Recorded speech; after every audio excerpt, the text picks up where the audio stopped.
Olá, hoje vamos ter como convidado Mia Couto, escritor moçambicano, meu conterrâneo, que está em Lisboa para vir à Feira do Livro, essencialmente, não é, Mia? E também para fazer parte do júri do Prémio Camões. Sim, que já foi, que já aconteceu. Que já aconteceu, hoje já aconteceu. E podes dizer quem é que ganhou? Sim. Ganhou um brasileiro que é pouco conhecido aqui em Portugal, que se chama Alberto Costa e Silva. É um poeta e é um historiador, um memorialista, um escritor fantástico. Muito bem. Os poetas tocam-te particularmente. Tu és filho de um poeta. Nasceram os teus dentes e os teus cabelos e tudo, e a tua alma rodeada de poesia. Imagino que tenhas tido estantes de poesia. Sim. Para ler. É verdade, olha, a minha casa era assim, era habitada por poesia mesmo, não só por causa daquilo que era físico, não é? Que eram as estantes, que não tinham fim, e quer dizer, não tinham fim no sentido de serem mais que as paredes, quase, e também porque a poesia vivia ali. Quer dizer, o meu pai ele vivia em poesia, não era só um poeta. Não é? E rodeado de mulheres também. Ele teve muitos amores, assim, nós éramos uma casa em que havia uma mulher, que era a minha mãe, né? Mas ele era um homem apaixonado, sempre, permanentemente apaixonado. Não, mas eu ouvi-te um dia contar que é na tua cozinha. Não, isso era na cozinha. Sim, isso é verdade. Sim. Mas isso era outra, digamos assim, era outra parte da casa, porque eu estou a falar da casa em que o meu pai dominava, assim, depois tinha a cozinha, que era assim um bocadinho até apartada, e aí sim, aí tinha as mulheres, um momento que a minha tia vivia connosco, a irmã gêmea da minha mãe, e vizinhas que cozinhavam, era curioso porque elas se trocavam aquele momento. Eu acho que elas só estavam a fazer de conta que estavam a fazer qualquer coisa, porque aquilo era uma coisa quase de alquimia, não é? Assim, e conversavam, e contavam histórias, e sussurravam coisas que eu aprendi que o mais importante que se tem que dizer não é em voz alta, mas é assim, naquele modo quase ciciado de contar coisas. Que é uma doçura dos moçambicanos. Os moçambicanos são provavelmente o povo mais doce da África, daquilo que eu conheço. Tu costumas dizer que eles não sabem dizer que não. São capazes de uma grande doçura, permanentemente. Quer dizer, há ali uma coisa que é um modo de não negar o que o outro diz. Assim, é complicadíssimo isso, porque depois, no cotidiano, isso não... Para quem tem que resolver coisas, não é? Quem tem que ter uma atitude mais prática na vida, é muito mais complicado. Mas também é preciso dizer que aquele mesmo povo que é assim doce fez aquela guerra civil que matou 1 milhão de pessoas, não é? Portanto, é assim, aquilo é um modo, digamos assim... Uma defesa? É uma defesa, uma arte de gerir harmonias. Quer dizer, as pessoas percebem, é quase ao nível do religioso.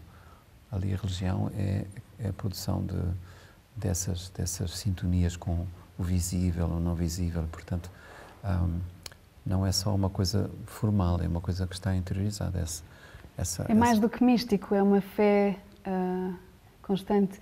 Tu costumas dizer que nós somos essencialmente aquilo que fomos. Isso é uma crença no universo, nas energias que vêm e voltam e que vêm com as nossas almas. Tu tens uma relação especial com os teus antepassados, porque tens que... Eu tive que a inventar, porque eu não conheci nenhum dos meus avós e isso fez-me muita falta. E eu acho que uma das coisas que eu procuro agora quando escrevo é inventar essa presença de algo mais antigo, de uma voz mais antiga, que me devolva um sentimento de eternidade, quer dizer, como se eu procurasse um chão para a minha alma, não é? Porque a minha família começa aí, meus pais imigram de Portugal para Moçambique, não é? Muito jovens, e não, durante um certo tempo não podiam voltar. O meu pai estava, digamos assim, marcado politicamente e não podia voltar a Portugal, não é? Então isso, de repente, foi uma... Depois sim, depois começou a ser possível voltar, mas fazia muita falta esta... Eu agora sou...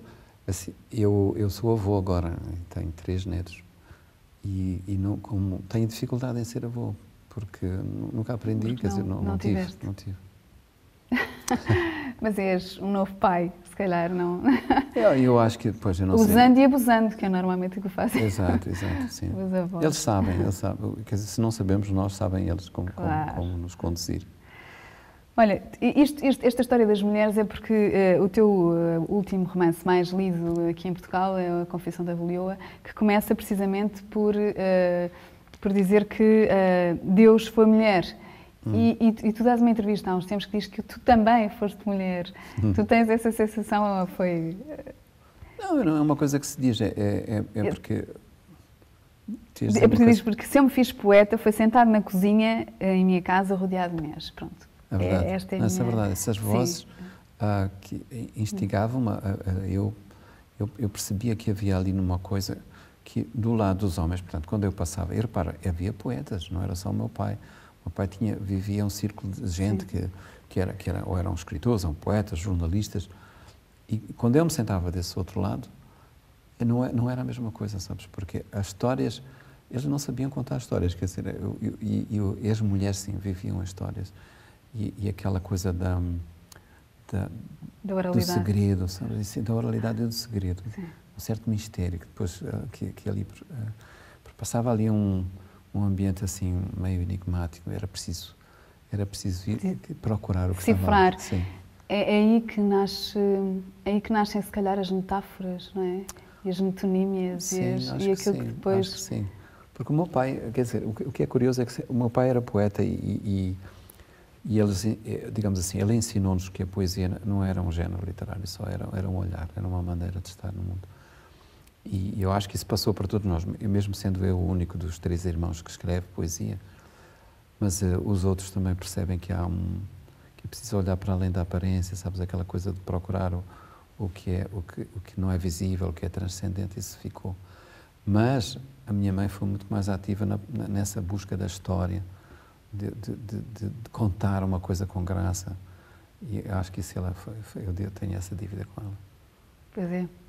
E como é que tu passas da poesia para a ficção?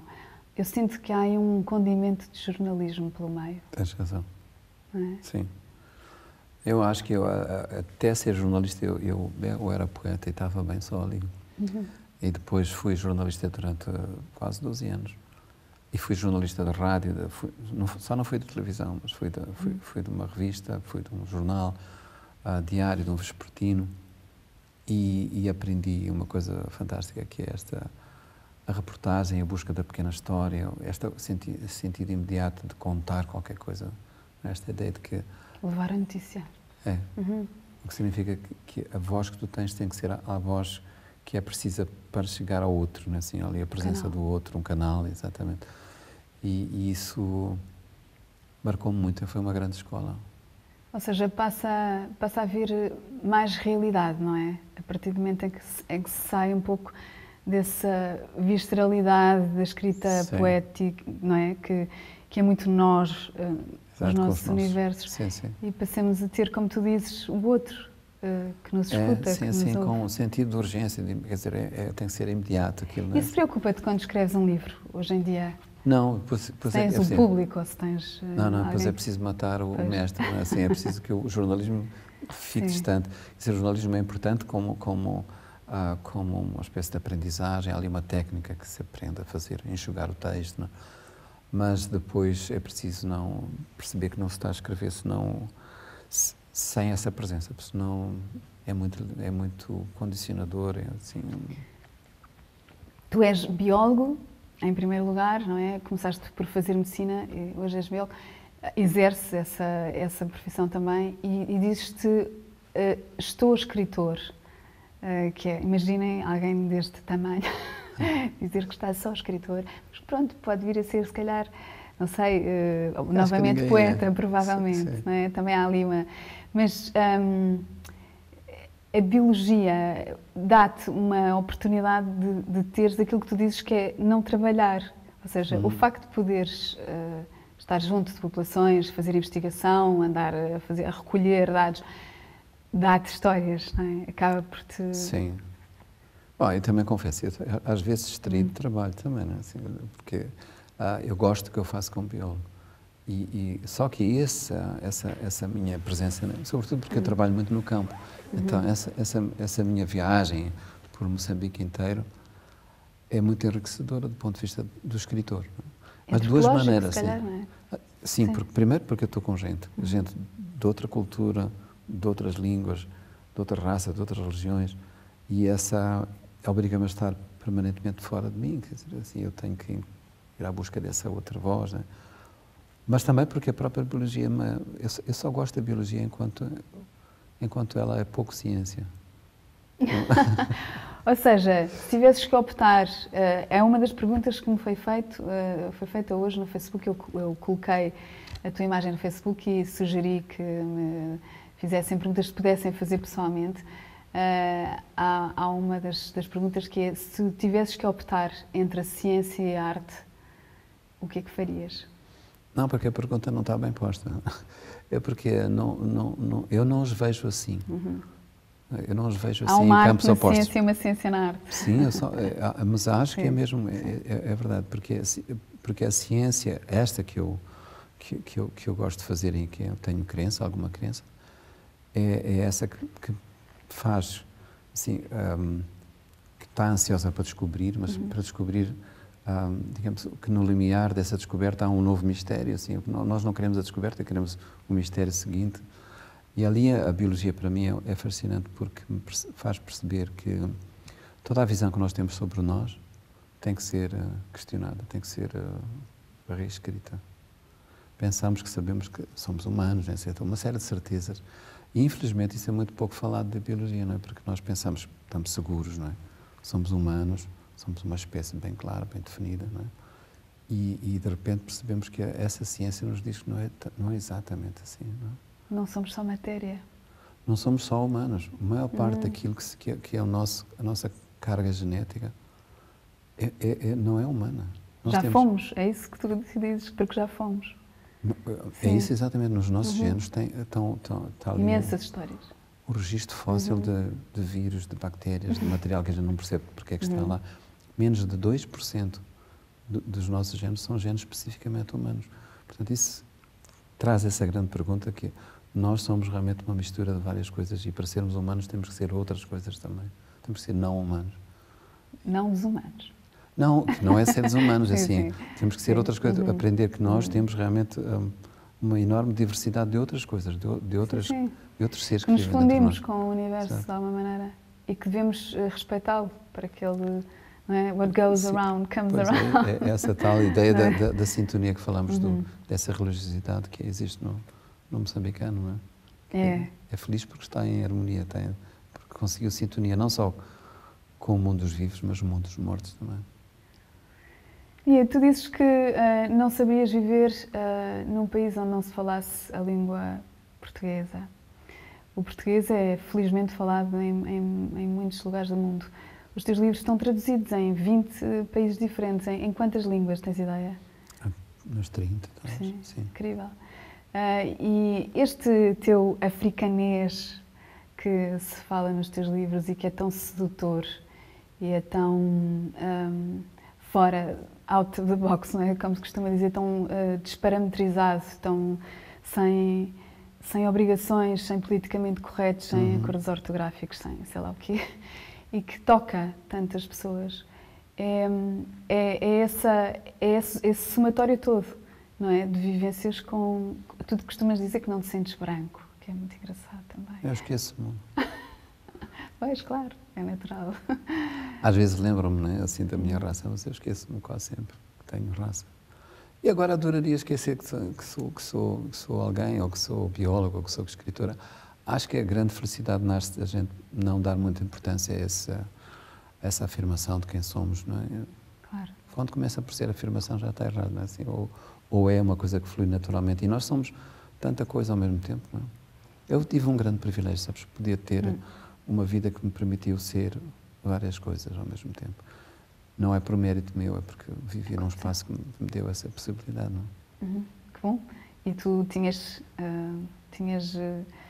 capacidades, tinhas instrumentos para isso, porque uma coisa é ter possibilidades, outra coisa é ter capacidades. Não é? Não, mas às vezes vem de uma coisa muito simples, que é perder o medo. perder o medo, por exemplo, o convívio com o lado feminino. Para um homem da minha geração, que tem aquela marca, sabes, nós estamos muito determinados em relação àquilo que são as posturas, o pensamento, o sentimento do homem não chora, e essas parvoíces todas, não é? Quando tu começas a escrever a história de uma mulher, tu tens que ser mulher. Porque não vais escrever sobre uma mulher, porque senão só há falso, não é?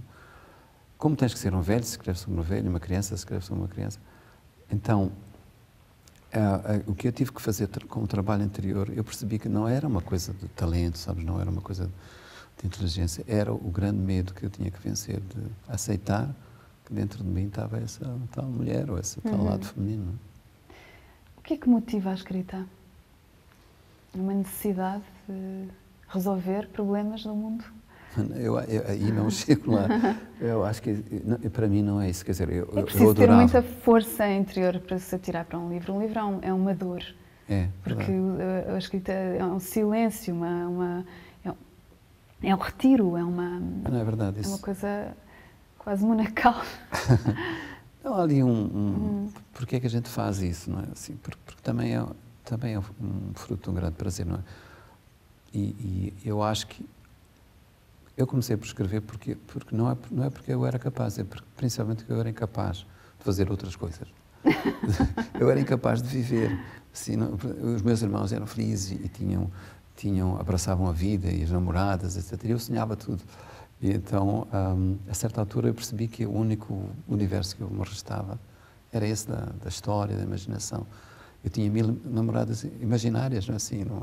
Quando chegava o momento, eu não tinha coragem. E, portanto, acho que isso resultou de uma incapacidade. Eu tinha inveja dos meus irmãos, eu não queria ser escritor, se o caminho fosse esse. Imagina que sorte nós temos dessa inveja. Olha, eu até fico parva, porque a maior parte dos escritores escreve com uma... o Pablo Neruda dizia, eu acho que a ver se eu encontro a poesia, sobretudo a poesia, tem uma comunicação secreta com o sofrimento do homem. E eu sinto que há sempre qualquer sofrimento. E dizia outra coisa, que é os poetas odeiam o ódio e fazem guerra à guerra. Isso é verdade. Sinto que há sempre ali qualquer coisa de muito visceral e muito forte que motiva a pessoa a sentar-se e estar ali horas e horas e horas a escrever. Certo que tem uma mensagem para passar, não é? É claro, não passa sempre assim, mas eu acho que a mensagem podíamos fazer num ensaio, podíamos fazer fazendo política ou, sei lá, ou investigando, pesquisando. Não há menos amor num tipo que está a fazer investigação sobre novas próteses dentárias ou qualquer coisa assim, e um escritor, não é assim? Mas eu acho que se mistificou um bocado a ideia de que o escritor tem coisas especiais e ele próprio se sente mais importante do que a média dos mortais. Isso é horrível. Eu quando estou entre escritores, estou sempre a pensar em fugir, porque claro que há vários escritores que não se levam muito a sério, mas eu não gosto de me levar a sério também, assim, como se fosse um fado, fosse um destino e tivéssemos aqui uma missão especial. E os poetas levam-se mais a sério do que os escritores? Tu tens um livro de poesia quase a sair. Tenho. Como é que se chama? Vagas e Lumes.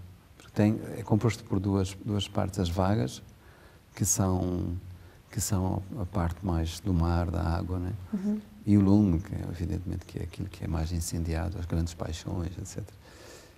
E eu acho que o escritor, o poeta, melhor dizendo, o poeta, os que eu conheço que são realmente poetas, foram consumidos, foram devorados pela poesia. Eu tenho esse medo, por isso é que eu me tento distrair por outras coisas. O que é ser devorado pela poesia? Por exemplo, eu tenho amigos meus, sabes, que são realmente grandes poetas, que depois ficaram vadios, ficaram bêbados, interiorizaram. Não, quer dizer, este mundo é tão fora daquilo que eles sonham, não é? Esta realidade é tão dura, tão pobre, tão empobrecedora, que não tem defesa, não podem ser outra coisa. Eu vi isso no meu pai também. O meu pai foi salvo porque tinha uma família, tinha sobretudo uma mulher. Minha mãe era uma grande mulher, e está viva ainda, e que o fazia... Os pés na terra. Sim, pôr os pés na terra de uma maneira que ele soubesse que aquele chão, ele podia tocar aquele chão, porque senão ele não tinha chão nenhum. Mas tu já tens esse chão. Isso nunca vais perder.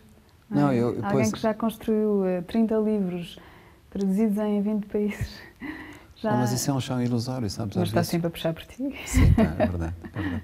Eu falo às vezes com a minha Sim. filha mais nova, por exemplo, minha filha mais nova que é muito dada à arte e é atriz e quer seguir só a arte que ela quer fazer. E ela às vezes questiona esta coisa de, bom, mas tu tens esta figura pública, não precisas, porque é que não desistes de tudo isso? E ela tem razão em questionar isso, mas eu acho que ela tem medo que eu ceda e vá por aí, mas não... Às vezes eu lhe digo... É um motor, é um chamamento, não é? É um motor. Ter cada vez mais leitores. Assim, porque é que publicamos, sim, não é? Sim, assim, claro. Então seria um grande cinismo dizer, não me interessa nada disso, não. É verdade, porque há poetas que nunca chegam a publicar, esses se calhar são os poetas maiores mesmo, são os puros poetas, né? Nem se interessam com isso. Mas aquele que publica, evidentemente, quer ser lido. Claro. Fernando Pessoa tinha também várias atividades. Aliás, ele desdobrou-se de tal maneira que acho que conseguiu chegar a fazer com que várias mensagens de vários tipos chegassem a muita gente. Eu sei que o livro do Desassossego é teu livro de cabeceira. Porque é que é uma escola tão importante para ti? Porque aquilo não é, quer dizer, aquilo quase que já não é um livro. Assim, é uma voz infinita, não é? Está ali. Eu leio aquilo 20 vezes, 30 vezes, 40 vezes e descubro sempre ali uma coisa nova que já não é só alguém que é poeta, mas é alguém que tem alguma coisa a dizer sobre o mundo, sabes, ensina e que me ensina. Fernando Pessoa salvou-me quando eu era menino assim, e passei para a adolescência e tinha aquelas crises que têm os adolescentes, não é? São muitos, como é que eu posso escolher quem vou matar dentro de mim, sabe? Aquela coisa obrigatória, tu tens de ser só um. E ao ler a poesia dele eu percebi que havia este convite a sermos múltiplos, não é? Plurais, e isso foi fantástico para mim.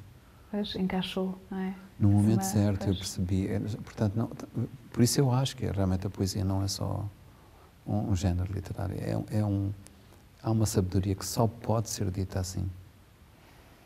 Que isso é bom. Olha, eu perguntei a algumas pessoas, como já te disse, que fizessem perguntas, que se tivessem a oportunidade de estar pessoalmente contigo, te fizessem perguntas. E eu vou dar a oportunidade aqui ao Johnny Baltar, que é poeta também, que te pergunta qual é a desproporção de realidade entre um humano e um poeta inteiro. Lá está. Uma pergunta curiosa, não sei, eu acho que eu prefiro não perceber. Não sei, eu acho que eu tomo como lição para a vida uma coisa que um poeta, que é muito pouco conhecido como poeta, mas Ho Chi Minh foi o poeta, o presidente do Vietnã, que venceu a guerra com os franceses. Então, Ho Chi Minh foi preso, e esteve preso em condições duríssimas. E nesse momento da prisão, nesses anos de prisão, escreveu um livro de amor, com a poesia mais delicada. Não existia ali um traço de ressentimento, mágoa, raiva, nada. E ele, perguntaram-lhe isso, como é que você foi capaz, na condição em que estava, escrever esses versos? E ele disse, eu não estive preso, eu desvalorizei a parede. E esta coisa é um lema da minha vida, que é desvalorizar a realidade, ela própria, que é uma parede, não é? De modo que eu possa não só ver a poesia que está para além da parede, não é? Mas possa ser feliz. Claro. Muito bem. Temos mais uma pergunta. Deixa-me só ver aqui, encontrar, que eu acho que era muito fácil. Era muito simples. Esta era difícil. Mas há aqui uma muito simpática que tem a ver com o facto de que de cada vez que a Marlene Gomes lê um livro teu, sente que fez um transplante de coração. Sempre que acabo de ler os livros, e a minha pergunta, sendo que tive um transplante de coração, a minha pergunta é, como é que é possível fazer um transplante de coração tão eficaz a quem não precisa dele? Eu achei muito bom. Isso quase que uma pergunta é um cumprimento, e eu agradeço-lhe. Mas eu acho que, agora não falando da pergunta, não estou a falar de mim, mas acho que a ambição de um escritor é realmente essa, é que quem quem o leia, não é? Escuta a sua própria voz no fundo, não é assim? Sim, há esse diálogo entre... Esses são os livros que eu gosto, que de repente eu percebo que há ali uma ilusão que esta história está a ser feita para mim, não é? É bom, não é? A pessoa sente que tem uma intimidade com o artista. É verdade. E que cria ali a desligação. Muito bem, acho que sobre poesia teríamos aqui imenso que falar com a Mia. Há um livro que vai sair em outubro, não é? E que nós esperamos com alguma ansiedade. Eu gostava só de ler um trecho do teu poema Saudade, que é do livro Raiz do Orvalho. É antigo. Que é muito antigo, mas é muito bonito, que diz: traz de novo, meu amor, a transparência da água, dá ocupação à minha ternura vadia.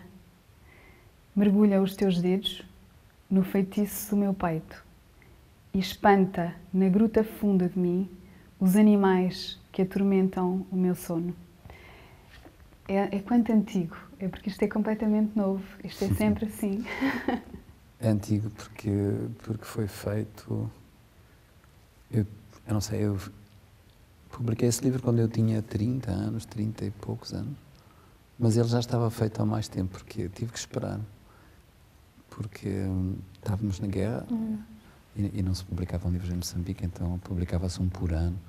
Eu, quando apresentei essa proposta desse livro, ele ficou à espera, talvez uns 5 anos. Sentes que é pueril, é? Que a tua poesia é diferente? Não, por um lado, não me reconheço, por outro lado, acho que há ali qualquer coisa que eu já perdi. Porque há uma adolescência que eu também me apraz. Não é que eu gosto, eu normalmente não gosto do que eu faço, assim, sinceramente não gosto. Tenho dificuldades de... Há coisas que, claro que eu gosto. Vale que há milhões de pessoas. Não, mas há coisas que eu conto quando... Não é que, obviamente, não é que não gosto de tudo. Há coisas... São poucas vezes que eu olho para um texto e digo assim, porquê é que eu fiz isto? Mas pergunta-me assim, se eu fizesse hoje faria completamente diferente. Não? Mas aí, porque é uma coisa, a adolescência tem uma coisa mais espontânea. Eu, felizmente, infelizmente... Não tem paredes nenhumas de espécie. É verdade, sim. Não queria saber se estava muito bonito ou pouco bonito, eu queria dizer isso mesmo. Pronto. Que bom.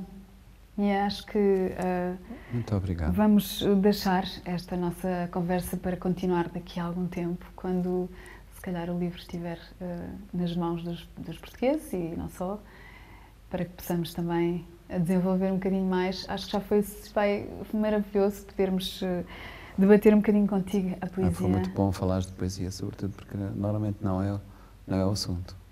Tu és mais a metáfora ou és mais a metonímia? Acho que sou, eu acho que sou a metáfora. Sim. A metáfora da metáfora.